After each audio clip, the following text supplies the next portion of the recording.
ஹல்லேலூயா. சந்தோஷமாக இருக்கீங்களா? கிருபை நிறைந்த இயேசு கிறிஸ்துவின் நாமத்தினால உங்கள் எல்லாரையும் கூட நான் வாழ்த்துகிறேன். இதுவரைக்கும் கர்த்தர் உங்களையும் உங்கள் பிள்ளைகளையும் கண்மணியை போல அவர் பாதுகாத்தார், போஷித்தார், உங்களை உடுத்துவித்தார். ஒவ்வொரு நாளும் சுகத்தையும் பலனையும் ஈவாக தந்தார். நன்றியுள்ள இருதயத்தோடு கூட அப்பாவின் முகத்தை நம் நோக்கி பார்ப்போமா? சிலுவை காட்சி கணவாராய் சிந்தின இரத்தம் ஓடுவதை பாராய். சிலுவை காட்சி கணவாராய். அன்பின் ஆண்டவரே, இதுவரைக்கும் நீர் எங்களை வழிநடத்தி வந்த உம்முடைய அன்பை எண்ணி நன்றி செலுத்துகிறோமப்பா. ஆவியானவரே, இன்றைக்கும் எங்களோடு பேசுங்க. உம்முடைய வார்த்தைகளை கேட்கும்போதே உம்முடைய அன்பு பிள்ளைகளுடைய வாழ்க்கையில் அற்புதங்கள் நடக்கட்டும். வார்த்தைக்கு விரோதமாக செயல்படுகிற பொல்லாத ஆவிகளை இயேசுவின் நாமத்தில் கட்டுகிறேன். நீங்கள் செயல்படுங்க, மகிமைப்படுத்துவீராக. உங்கள் நாமத்தை வெளிப்படுத்துங்க. இயேசுவின் இன்ப நாமத்தில் ஜெபிக்கிறேன் நல்ல பிதாவே, ஆமேன். ஹல்லேலூயா. இன்றைக்கும் நாம் தியானிக்கக்கூடிய வேத பகுதி எபேசியர் 2ஆம் அதிகாரம் 13ஆம் வசனம். முன்னே தூரமாய் இருந்த நீங்கள் இப்பொழுது கிறிஸ்து இயேசுவுக்குள் கிறிஸ்துவின் இரத்தத்தினாலே சமீபமானீர்கள்.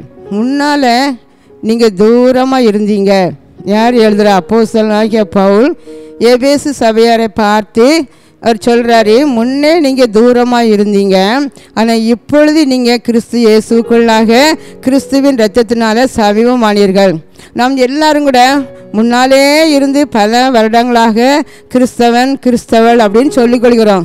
ஆனால் கிறிஸ்துவுக்குள் வருகிற அனுபவம் நிச்சயமாக இருக்கணும். அது எப்போ வரும் அப்படின்னு சொன்னால், இயேசுவின் இரத்தத்தினால கழுவப்பட்டு அவருடைய சொந்த பிள்ளைகளாக மாறும்போது மட்டுமே அந்த உரிமை உண்டாகும். தூரமாக இருந்தோம், அவரை விட்டு தூரமாக இருந்தோம், ஆனால் இப்போ கிறிஸ்துக்குள்ளே வந்துட்டோம். ஒருவன் கிறிஸ்துக்குள் இருக்கும்போதே அவன் புது சிருஷ்டியாக மாறுகிறான். அவன் பழையவைகள் எல்லாம் ஒழிந்து போயின, எல்லாமே கிறிஸ்து தான், எல்லாமே புதியவைகளாக தான் மாறி போகிறது. பாருங்க, அது எந்த அனுபவம்னா, நமக்கு ஆண்டவர் நிறைய நன்மைகள் எல்லாம் தந்திருக்கிறாரு, எல்லா ஆசீர்வாதத்தையும் நமக்கு தந்திருக்கிறாரு. ஆனால் அவர் தந்த எல்லா ஆசீர்வாதங்களிலும் ஒரு மேலான ஆசீர்வாதம் என்ன ஆசீர்வாதம்? இயேசு கிறிஸ்துவனுடைய இரத்தத்தினால வருகிற ஒரு ஆசீர்வாதம் தான். பாருங்க, அவர் இரத்தத்தை சிந்துவதற்காகவே இந்த விண்ணுலகை விட்டு இந்த மண்ணுலகிற்கு இறங்கி வந்தார். உலகத்தில் ஆயிரக்கணக்கான இரத்தங்கள் சிந்தப்பட்டு இருந்தாலும் இயேசு கிறிஸ்துவின் இரத்தமே அது விலையேற பெற்ற ஒரு இரத்தம். ஏனென்றால் அவருடைய இரத்தம் பாவமில்லாத பரிசுத்த இரத்தம். கிறிஸ்துவின் இரத்தம் சிந்ததுனால அவர் ஒரு நோக்கம் இல்லாமல், ஒரு அர்த்தம் இல்லாமல், காரணம் இல்லாமல் சிந்தலை. ஒவ்வொரு இரத்த சிந்துதலுக்கும் ஒவ்வொரு நன்மைகளை நமக்கு வைத்திருக்கிறாரு. மனிதனை கர்த்தர் 6ஆம் நாளிலே உருவாக்கினார். 6ஆம் நாளிலே உருவாக்கின மனிதர்களுக்காக அவர் சிலுவையில் 6 மணி நேரம் தொங்கினார். 6 மணி நேரம் அவர் தொங்கி நமக்காக அவர் கஷ்டப்பட்டார்.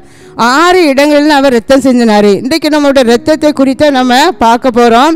அவர் ரத்தத்தினால அநேக ஆசீர்வாதங்களை அவர் நமக்கு சம்பாதித்து வைத்தாலும் நம்ம எல்லா ஆசீர்வாதத்தையும் நம்மளால் சுதந்திரிக்க முடியலை.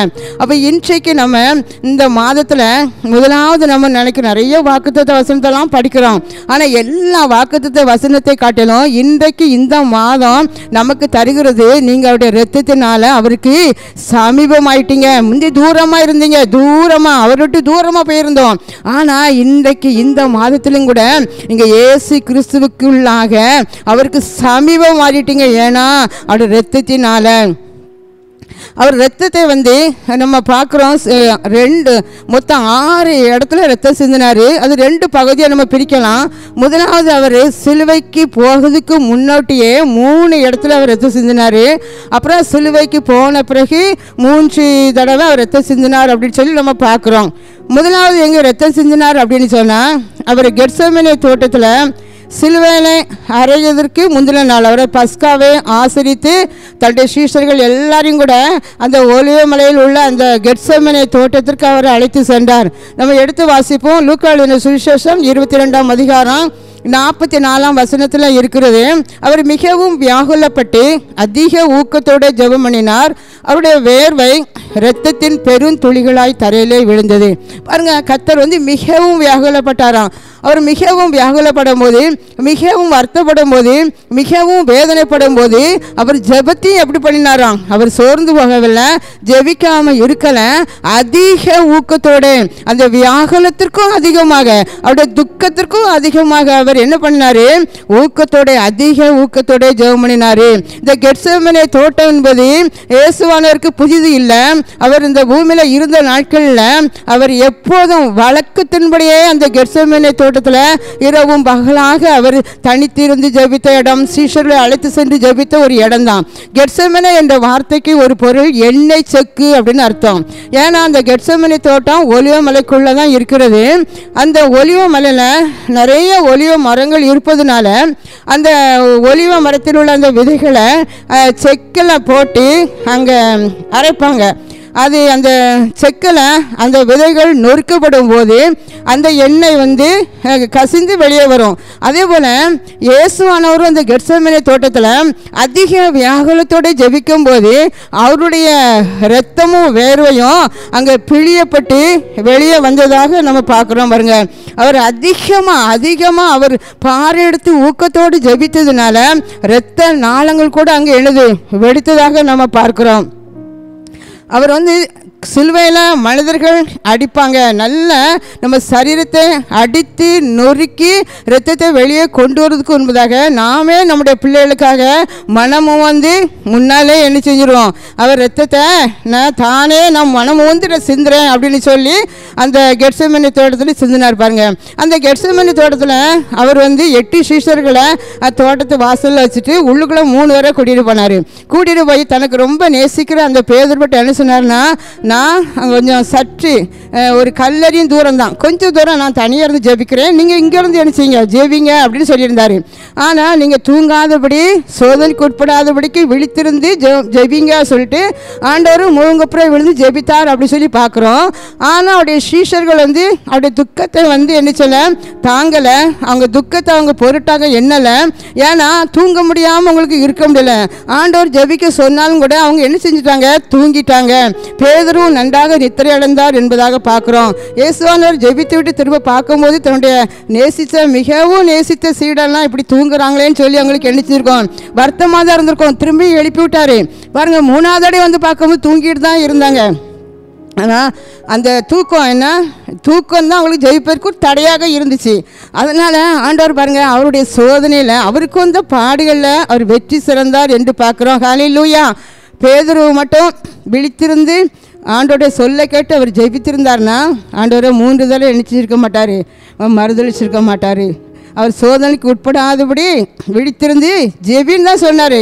ஆனால் அவர் விழித்திருந்து ஜெபிக்காததுனால சோதனைக்கு உட்பட்டு ஆண்டவரை என்ன செஞ்சார்னா 3 தடவை மறுதளித்தார் அப்படி சொல்லி பார்க்குறோம்.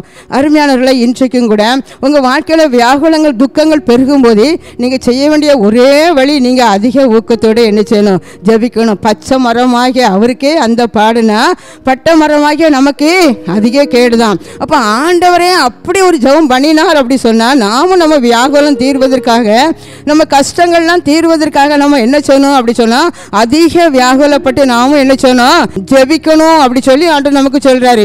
அவர் சிந்தனை அந்த வேர்வையின் இரத்த துளிகள் தான் இன்றைக்கு நமக்கு ஒரு ஜப ஆவியை என்ன செய்யணும்? ஊற்றணும். ஜபிக்க முடியாத என் பிள்ளைகளுக்கு ஜப ஆவியை ஊற்றுவேன். இந்த இரத்தம் அவங்க மேலே விழும்போது ஒரு ஜப ஆவி நம்ம சொல்லணும், ஆண்டவரே எனக்கு ஜபிக்க முடியலை, உங்கள் கூட சேர்ந்து நானும் ஜெபிக்கிறேன் அப்படி சொல்லி இந்த கெத்செமனே தோட்டத்தை ஒவ்வொரு நாளும் மறக்காமல் நம்ம கொண்டு வரணும்.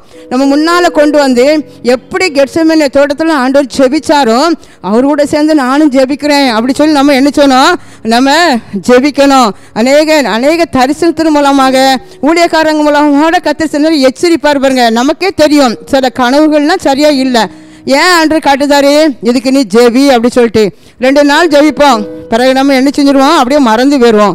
அருமையாளர்களை இந்த நாளிலும் கூட அவர் கெத்செமனே தோட்டத்தில் சிந்தின இரத்தத்தின் வேர்வை எதற்காக? நீங்களும் உங்கள் ஜெப ஆவியை ஊற்றுவதற்காக. ஜெப ஆவியை ஊற்றுமையா, ஜெப ஆவியை ஊற்றுமையா, நான் ஜெபிக்கணுமேன்னு சொல்லி பக்தன் பாடியது போல ஒவ்வொரு நாளும் இந்த கெத்செமனே தோட்டத்தை நினைவுபடுத்தணும். அப்போ ஆண்டவர் ஏன் அங்கே அந்த இரத்தத்தின் பெருந்தொழி வெளியே வந்ததுன்னா உங்களுக்கு ஒரு ஜெப ஆவியை ஊற்றி உங்கள் வாழ்க்கையில் சோதனையை மேற்கொண்டு வாழ்வதற்காக. ஹல்லேலூயா, ஹல்லேலூயா. இரண்டாவது பாருங்க, ஆண்டவர் எங்க ரத்தம் சிந்தினார் அப்படி சொல்லிட்டு மத்தேயு எழுதின சுவிசேஷம் 27ஆம் அதிகாரம் 26ஆம் வசனம் பாருங்க. இங்க குற்றவாளிகளை சிலுவையில் அறைவதற்கு முன்பதாக அரண்மனையில் அந்த அவங்களை விசாரிப்பாங்க. அதான் குற்றவாளிகளை விசாரிக்கும் ஒரு கொடூரமான ஒரு பகுதி தான்.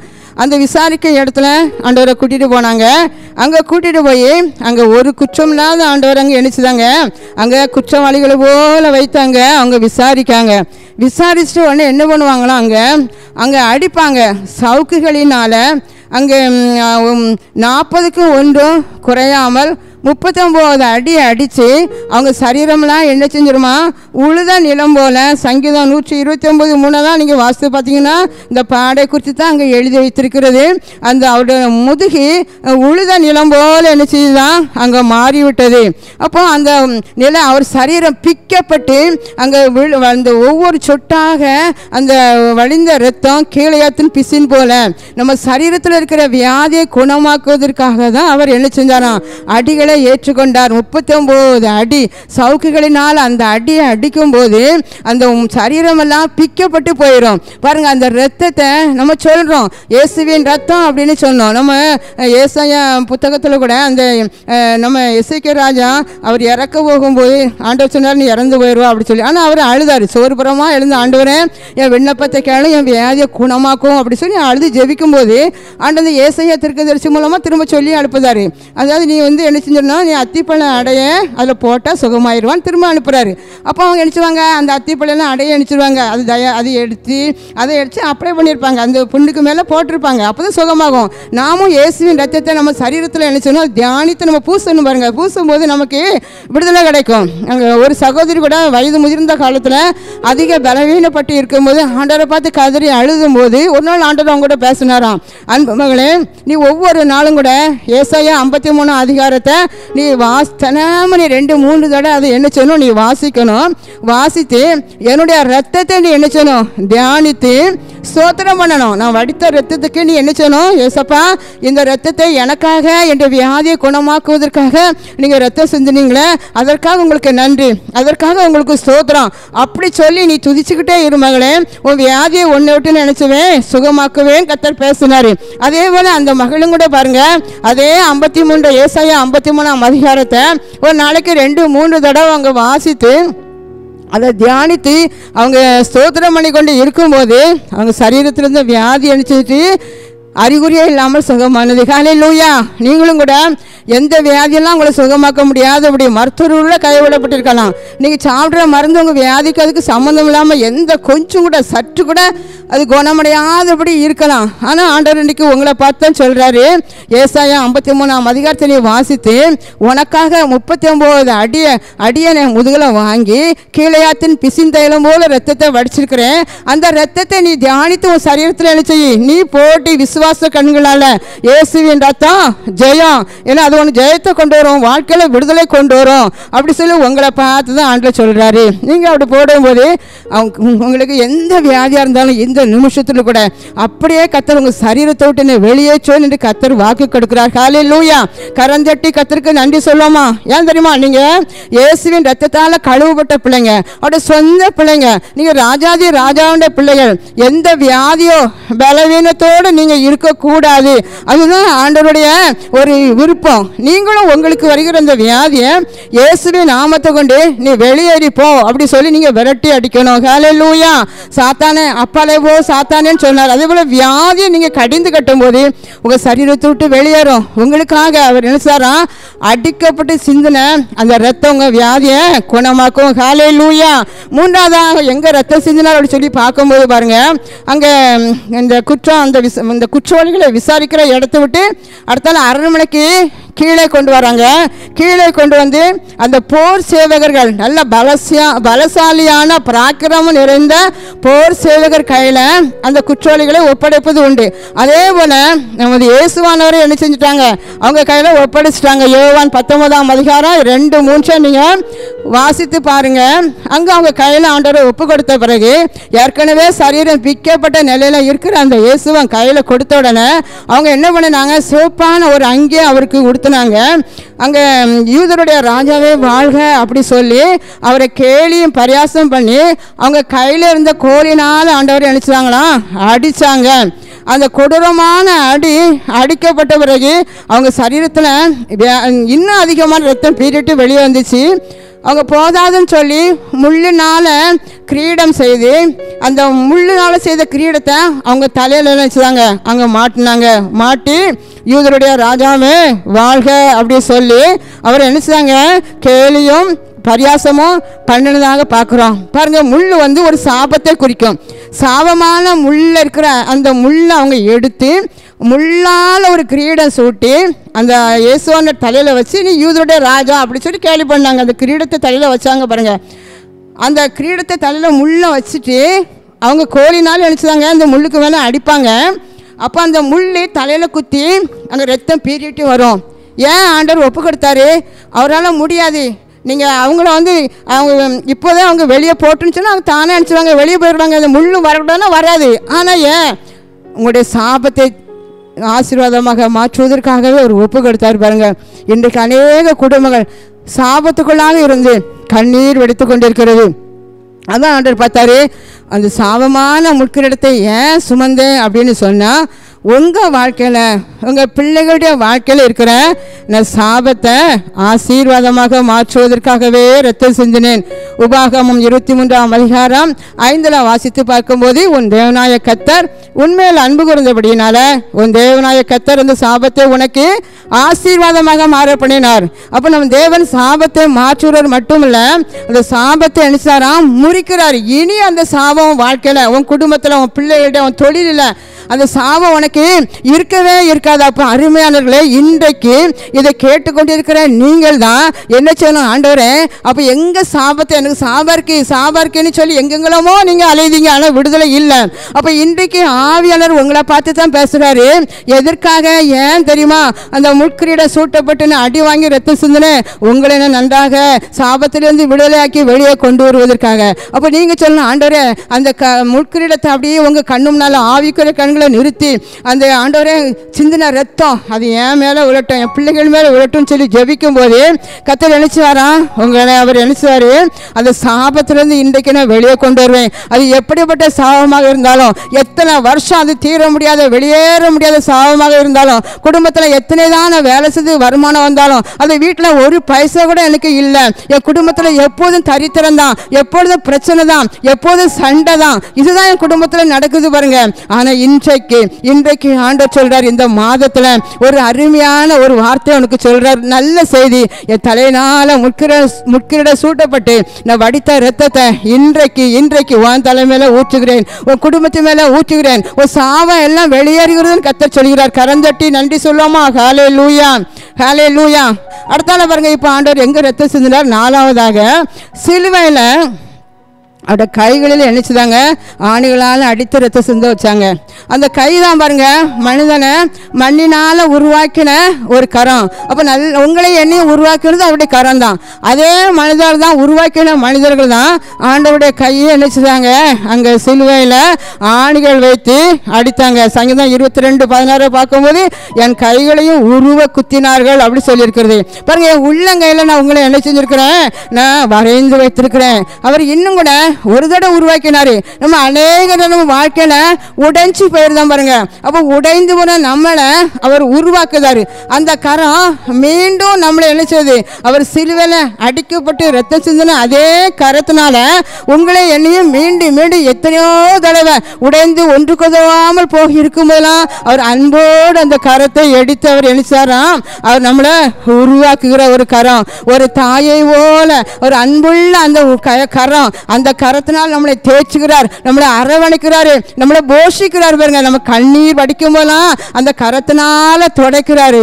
அப்ப இன்றைக்கு நம்முடைய கை எப்படி இருக்கிறது? நம்முடைய கை ஒரு நன்மையான காரியத்தை மட்டும் செய்கிற கையா இருக்கிறதா, அல்லது பிறருக்கு தீமை செய்யக்கூடிய ஒரு கையா இருக்கிறதா? ஆராய்ந்து பாருங்க. அப்ப ஆண்டவரே, உங்க கையில வழிந்த ரத்தம் இன்னைக்கு ஏன் கையில விழட்டும். அநேக சொல்லுவா, குறி பார்ப்பாங்க, இந்த கையை கொண்டு போய் இதுலதான் நல்ல காலம் இருக்குதா கெட்ட காலம் இருக்குதா? ஆண்டவர் சொல்றாரு, உனக்கு எல்லாமே நல்ல காலத்து தான். ஏன்னா காலங்கள் கர்த்தருடைய கரத்துல தான் இருக்கிறது. என் ரத்தத்தை நீ சொல்றான், எனக்கு என் ரேகலாம் சரியில்லை அப்படின்னு சொல்லுவான். ஆனா ஆண்டவர் சொல்றாரு, இன்னைக்கு ஏன் நான் சிறுவேளை என் கையை ஒப்பு கொடுத்தேன்னு தெரியுமா? உன்னை என் உள்ளங்களை வரைந்து வைத்திருக்கிறேன். உன் கையில் உள்ள எல்லாம் நல்ல நேரம் நல்ல காலம் உனக்கு வருவதற்காக நீ செய்வதெல்லாம் வைக்கும். சில சொல்லுவாங்க, என் கையில் எது செய்தாலும் கூட அது என்ன செய்யல ஆசீர்வாதமாக இருக்காது. செடியை வைக்க சொன்னால் கூட என் கையினாலும் இந்த செடியை வச்சு அது வளராதும்பாங்க. சிலர் சொல்லுவாங்க, நான் ஜெபிச்சுட்டு வைப்பேன், செடி நன்றாக எழுச்சியும் வளர்ந்து பூக்கும் அப்படி சொல்லி. அப்போ இன்னைக்கு உன் கரம் எப்படிப்பட்ட கரமாக இருந்தாலும் கர்த்தருடைய ரத்தத்தை உன் கையில் படும்போது அது ஆசீர்வாதமான கையாக மாறும். எப்போ பார்த்தாலும் மற்றவங்கிட்ட வாங்குவதற்கு ஏந்தி கொண்டே தான் இந்த கை இருக்கிறது. இல்லை, இன்றைக்கு இந்த மாதத்தில் கர்த்தர் சொல்றாரு, உன் கையை நீ இனி ஏந்துவதற்குள்ள கை கிடையாது, மற்றவங்களுக்கு நீ அள்ளி அள்ளி கொடுக்கிற ஒரு கரமாக மாற்றுவேன். ஹல்லேலூயா, ஹல்லேலூயா. அநேகரை நீர் ஆசீர்வதிக்கக்கூடிய ஒரு கையாக நான் மாற்றுவேன். நீ யாரெல்லாம் ஆசீர்வதிக்கிறாயோ, யார் மேல உன் கையை வைக்கிறாயோ, அங்க ஒரு ஆசீர்வாதம் வரும், அங்க ஒரு விடுதலை வரும். எந்த வியாதியஸ்தர் மேல உன் கையை வச்சாலும் அங்க ஒரு சுகத்தை கொடுப்பேன் கர்த்தர் உனக்கு வாக்கு கொடுக்கிறார். ஹல்லேலூயா, ஹல்லேலூயா. அப்ப இன்றைக்கு அந்த அரவணைக்கும் கரம், உன்னை அரவணைத்து கொண்டிருக்கிற கரம், அந்த ரத்தம், அந்த கையில விழுந்த அந்த ரத்தத்தை ஆண்டவரே இன்னைக்கு என் கையில விழட்டும் ஐயா அப்படி சொல்லி, எனக்காக தான் நீங்க இந்த கையில ஆணிகள் அடிக்கப்பட்டீங்க. இனி இந்த ரத்தத்தினால என் கை ஒரு ஆசீர்வாதமான கையா. நான் இன்னும் கடனே இந்த கையை வச்சு என்ன செய்ய மாட்டேன், வாங்க மாட்டேன். இந்த கையை வச்சு நான் ஏமாற்றவே மாட்டேன். நான் அநேகருக்கு என்ன செய்வேன், நான் அநேக ஜாதிகளுக்கு கடன் கொடுக்கிற கையாக என் கையை இன்னைக்கு ஆசீர்வதித்ததற்காக நன்றி என்று சொல்லுங்க. ஹல்லேலூயா. அடுத்தால பாருங்க, பாதத்துல ஆணிகள் அடிச்சாங்க. 5வது இடத்துல அவர் ரத்தம் சிந்தினாரு. ஏன் தெரியுமா? ஆண்டவருடைய பாதங்கள் இந்த உலகத்தில் இருக்கும்போது ஏசாயா 61:1-3 நீங்கள் வாசிக்கிங்க, ஏசாயா 52:7 நீங்கள் வாசித்து பாருங்க. அவருடைய பாதங்கள் சுவிசேஷம் அறிவிப்பதற்காக தரித்திரருக்கும் சிறுமைப்பட்டவர்களையுமே நோக்கி நடந்துச்சு. அவங்களுக்கு சுவிசேஷம் சொல்லணும், அவங்களுக்கு நன்மை செய்யணும் அப்படி சொல்லி ஒரு பாதம் ஓடி ஓடி போச்சு. அருமையானவர்கள், இன்றைக்கு உங்களுடைய பாதங்கள் எங்கெல்லாம் போச்சுன்னு பாருங்க. நீங்கள் சிறு வயதிலிருந்து இந்த வயசு வரைக்கும் நீங்க போன உங்க கால்கள் தீமை செய்கிற இடத்துக்கெல்லாம் போச்சு, கர்த்தருக்கு பிரியமில்லாத இடத்துக்கெல்லாம் உங்க கால் நடந்து போச்சு, அப்படிதானே? வேண்டாத காட்சிகள் எல்லாம் பார்ப்பதற்கு இந்த கால் போச்சு. ஆனா எத்தனையோ முறை உங்களுக்கு ஆபத்து வந்துச்சு, அப்பவும் மனம் இறங்கி உங்களை அவர் நினைச்சாரா, அவர் விடுதலை பண்ணினார். இந்த நாள்ல கர்த்தர் உங்களோடு பேசுகிற காரியம் இதுதான். நீங்க எப்படிப்பட்ட சூழ்நிலை நீங்க பார்த்து கொண்டு இருந்தாலும் கூட அன்போடு உங்களை பார்த்து அன்று செய்யும் பிள்ளைகளே, உங்க கால் இதுவரைக்கும் எங்கெங்கெல்லாமோ சென்று எந்தெந்த பாவத்தெல்லாமோ செய்திருக்கலாம். ஆனா இன்றைக்கு ஆண்டவருடைய கால்களில் ஆணிகள் அடிக்கப்பட்டு சிந்தின அந்த இரத்தத்தை உங்க கால்களிலே நான் பூசுகிறேன் என்று கர்த்தர் வாக்கு கொடுக்கிறார். ஹல்லேலூயா, ஹல்லேலூயா. பிசாசின் கிரியைகளை மிதிக்கக்கூடிய அழிக்கக்கூடிய அந்த காலுக்கு வல்லமை உண்டு. அதுதான் என்று சொல்றாரு. யாக்கோபுக்கு விரோதமான மந்திரவாதமே இல்லை, இஸ்ரவேலுக்கு எதிரான குறி சொல்லுதலும் இல்லை. என்னாகமம் 23:23 சொல்லியிருக்கிறது. ஏன்னா ஏசாயா 54:17 உனக்கு விரோதமாய் உருவாக்கப்படும் எந்த ஆயுதமும் வாய்க்காதே போகும், உனக்கு விரோதமாக நியாயத்தில் எழும்பும் எந்த நாவையும் என்ன செய்வான், குற்றப்படுத்துவாய் அப்படின்னு வேத வசனம் சொல்லியிருக்கு பாருங்க. அப்போ கால்கள் இருந்து வடிச்ச ரத்தம் உனக்கு விரோதமாக எழும்புற பிசாசின் கிரியைகளை, மந்திர சக்திகளை, பில்லிசூனி ஆவிகளை அது என்ன செய்தான் அந்த ரத்தம் அழிக்கிறது. அப்போ நீங்க விசுவாசத்தோட ஆண்டவரை இன்றைக்கு எனக்காக கால்களில் அடிக்கப்பட்டு ரத்தம் சிந்தினீங்க, அந்த ரத்தத்தை என் காலில் பூசி நீ பரிசுத்தப்படுத்துங்க, என் கால்களை பரிசுத்தப்படுத்துங்க. நீங்க எப்படி அங்க சிங்கத்தின் மேல அப்படி சொல்றாரு 91 சங்கீதம் 13 சிங்கத்தின் மேலும் விரியன் பாம்பின் மேலே நடந்து பால சிங்கத்தையும் வலு சர்ப்பத்தையும் மிதித்து போடுவான். அப்ப நீங்க அந்த ரத்தத்தை உங்க காலில் பூசும் போது நீங்க அதெல்லாம் நினைச்சுவீங்க, அது உங்களை மேற்கொள்ளாது, நீங்க தான் மிதிச்சு போடுவீங்க. ஏன்னா சிலுவையில ஆண்டவர் சாத்தான காலை மிதிச்சு போட்டாரு. அப்போ அவருடைய ரத்தத்தை நம்ம காலில் பூசும்போது நம்ம சரீரத்தில் அதை போடும்போது அதே வல்லமை நம்ம சரீரத்தில் நிச்சயம் உண்டாகும். ஹல்லேலூயா. ரோமர் 16:20 சொல்லப்பட்டிருக்கிறது, சமாதானத்தின் தேவன் சீக்கிரமாக சாத்தானே உங்கள் கால்களின்களே நசுக்கப்படுவார். நிச்சயமாகவே உங்களுக்கு விரோதமாக எழும்புற எல்லா பிசாசின் கிரிகளை இந்த மாதத்தில் அழித்து போடுவேன். நீங்கள் அதை நினைச்சுவீங்க, மேற்கொள்ள போறீங்க. ஹல்லேலூயா. கரந்தட்டி நன்றி சொல்லுவோமா? ஹல்லேலூயா. அடுத்ததான பாருங்க, கடைசியாக ஆண்டவர் எங்க ரத்தம் சிந்தினாரு? 6வது இடத்துல யோவான் 19:34 அவர் விழாவில் என்ன செய்தாங்கன்னா ஈட்டினால் குத்துனாங்க. சிலதான அறையப்பட்ட அந்த குற்றவாளிகள் பொதுவாக அவங்களுக்கு உயிர் அவங்கள விட்டு அந்த சரீரத்தை விட்டு போகிறதுக்கு 2 நாள் 3 நாள் ஆகுமா. அப்படி அவங்க உயிர் போகாமல் இருக்கும்போது அவங்க கால் எலும்பு அவங்க என்ன செய்வாங்க, முறிப்பாங்க, சீக்கிரம் உயிர் போகட்டும் அப்படி சொல்லி. ஆனால் இங்கே இயேசுவானவர் அந்த போர் வீரன் பார்க்கும்போது இயேசுவின் சரீரத்தில் உயிர் என்ன செஞ்சுட்டு போய்விட்டது. உடனே என்ன பண்ணாங்க, ஈட்டியை கையில் இருந்த ஈட்டியை வச்சு அங்கே விழாவில் குத்தினார். விழாவில் குத்தும் போது அந்த சரீரத்தில் மீதி இருந்த எல்லா ரத்தமும் தண்ணீரும் வெளியே வந்தது பாருங்க. அப்போ ஆண்டவர் இந்த மனு குலத்திற்கு கொடுக்கிறதுக்கு வேற ரத்தமே அவர் சரீரத்தில் இல்லை. அவர் சரீரத்தில் ஒரு சொட்டு ரத்தம் இல்லாதபடி எல்லா ரத்தத்தையும் நமக்காக அவர் என்ன செஞ்சிட்டாரா, அவர் சிந்தி விட்டார்.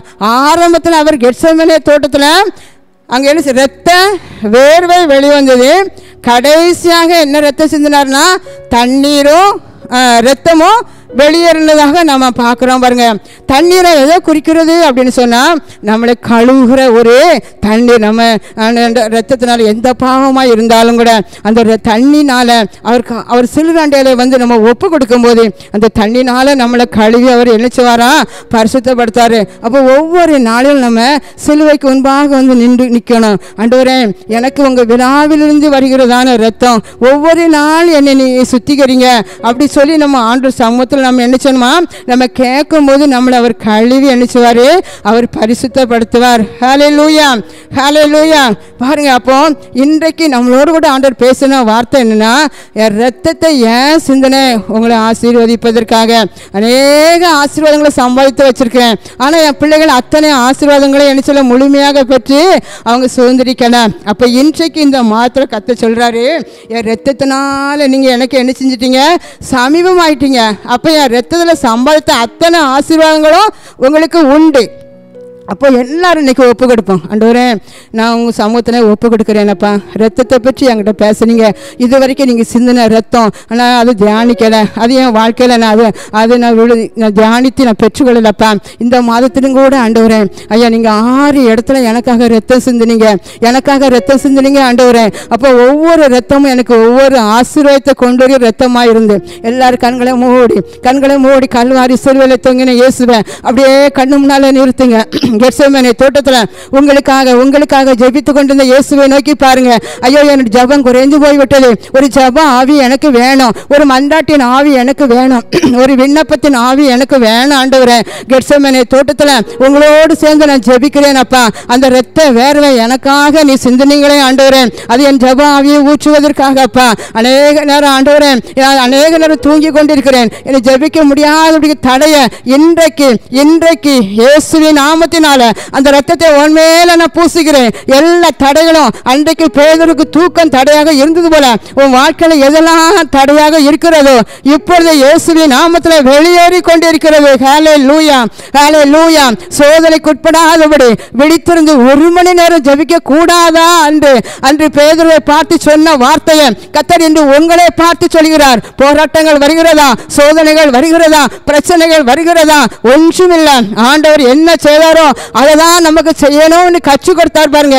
ஆமென். கெத்செமனே தோட்டத்துக்கு நீங்களும் வாங்க, அங்கே முழங்கால் படிட்டு ஆண்டவரோடு கூட ஆண்டோட கரத்தை பிடித்து நீ ஜெபிங்க. Thank you Jesus. Hallelujah, hallelujah.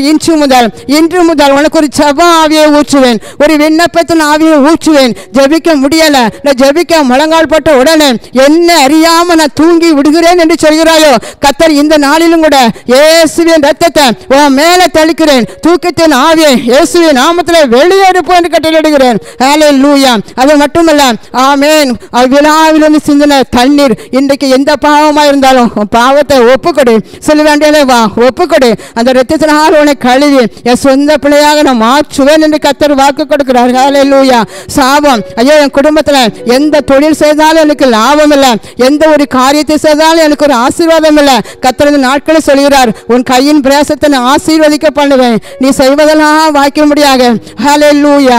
ஆமென். என் கையிலிருந்து வழிந்த இரத்தத்தை இன்றைக்கு உன் கையில நான் பூசுகிறேன். ஹல்லேலூயா. எல்லாரும் கூட கையை நீட்டி, ஆண்டவரே என் கையில உங்க இரத்தம் அவன் பூசப்பட்டதற்காக நன்றி. இன்றையிலிருந்து கை ஒரு ஆசீர்வாதமான கையை மாற்றப்பட்டதப்பா. Thank you Jesus. ஹல்லேலூயா. உன் கை முந்தி உள்ள கையில் ரீ கமாண்ட் ரீ சால ரமன்சோரிக்கப்பா, உன் கைக்குள்ள வல்லமை இறங்கி வருகிறது, உன் கைக்குள்ள வல்லமை இறங்கி வருகிறது. ஒரு சாபமான ஒரு கை, ஆமென், ஒரு எந்த ஒரு ஆசீர்வாதம் இல்லாத ஒரு கை, இந்த கையை வச்சு தொட்டாலே அது ஒன்றுக்கு உதவாது என்று சொல்லி வேதனைப்படுகிறாய். இன்றைக்கு கர்த்தருடைய இரத்தத்தை உன் கையில பூசிக்கொள்கிறேன். அது அப்படியே அது ஒரு ஆசீர்வாதமான கரமாக அது மாறினதற்காக கரம் தட்டி நன்றி சொல்லும் மகளே. Thank you Jesus. Hallelujah. Hallelujah. Hallelujah. Amen. Amen. வியாதி என்னை விட்டு விலக வேண்டுமே, இந்த வியாதியிலிருந்து விடுதலை அடைய வேண்டுமே என்று சொல்லி கண்ணீர் வடிக்கிறாய். கர்த்தர் இன்றைக்கு உன் வியாதியை உன் சரீரத்திலிருந்து விலக்கி போட்டுக் கொண்டிருக்கிறார். ஹல்லேலூயா. அவருடைய இரத்தம், ஆமென், அவர் முதுகில வடிந்த அந்த கீழையாத்து பிசின் போல் வடிந்த இரத்தத்தை உன் மேல நான் போடுகிறேன். அது அப்படியே கிரியை செய்து கொண்டிருக்கிறது. சரீரத்தில் உள்ள வியாதி வெளியேறி கொண்டிருக்கிறது. தேங்க்யூ ரீ கமாண்ட் ஒரிஷபா. ஹல்லேலூயா. அந்த கால்களில் வடித்த இரத்தம் உன் குடும்பத்துக்குள் இருக்கிறதான மந்திரவாத வல்லமை வெளியேறி கொண்டிருக்கிறது. பில்லிசோனே கிரியை வெளியேறி கொண்டிருக்கிறது. கரந்தட்டு நன்றி சொல்லு. ரீ கமாண்ட் ஒரிஷபா. ஹல்லேலூயா. ஹல்லேலூயா. கர்த்தருடைய கரம் உன் கண்ணீரை துடைக்கிறது, உன் கண்ணீரை துடைக்கிறது மகளே. ரீ வாட்டு ஷாலவா ரிவிக்கரவா. சந்தோஷப்பட்டு கம்பீரமாய் மகிழ்ந்து பாடு. இந்த ஆண்டில் இந்த மாதமும் கர்த்தர் உனக்கு கொடுத்த வார்த்தை, என் பிள்ளை நீ சமீபமாக ஒன்று வைத்திருக்கிறேன். என் இரத்தத்திற்குரிய ஆசீர்வாதத்தால் உன் குடும்பம் முழுவதும் நான் ஆசீர்வதிப்பேன். உன் பிள்ளைகள் மேல இரத்தத்தை தெளிக்கிறேன். ஹல்லேலூயா. எதெல்லாம் உனக்கு ஆசீர்வாதம் குறைந்ததாக காணப்படுகிறதோ எல்லா இடத்துல தேவ வல்லமை கடந்து போனது. அப்படி செய்வதற்காக நன்றி அப்பா. ஒரு பெரிய விடுதலை கட்டளிட்டதற்காக நன்றி. ஜெபத்தை கேட்டு அற்புதத்தை செய்வதற்காக நன்றி. இயேசுவின் நாமத்தில் ஜெபிக்கிறேன் பிதாவே. ஆமென். God bless you.